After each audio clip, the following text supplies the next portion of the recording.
Een bijzondere vreunenploeg uit de Westerijn, die ooit ontstaan is door het voetballen bij VV Zwaagwesteinde. Op een gegeven moment toen ik zelf stappen ben bij de eerste, toen ben we begonnen met een veteranenteam.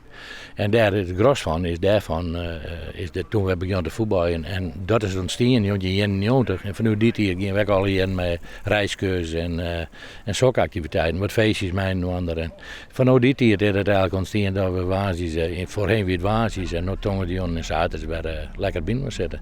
Maar we hadden eerst, denk ik 20 jaar altijd nog voetballen in het veteranenteam. Maar dat houdt op een gegeven moment op.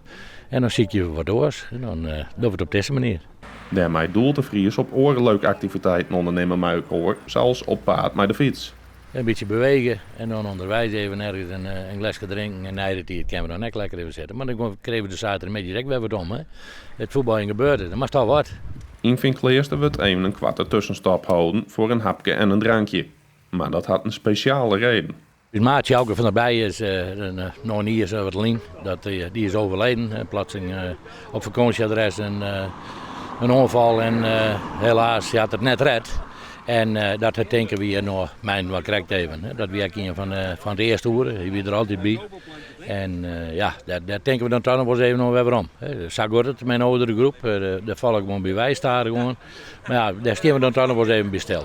Omdat al die jaren lang leef en leed deeld worden met elkaar, betekent het wel dat de vriendschap tussen de man heel waardevol is. Het is gewoon een hele hechte groep. En ja, dat succes is al 25 jaar is dat al gaande. Dus dat is hartstikke mooi natuurlijk. Het is wel uniek. Ik kan me net orenploegen voorstellen die al zo lang vanuit het voetbal en wij altijd al binnen binnen. En we houden het echt nog zo lang mogelijk vol.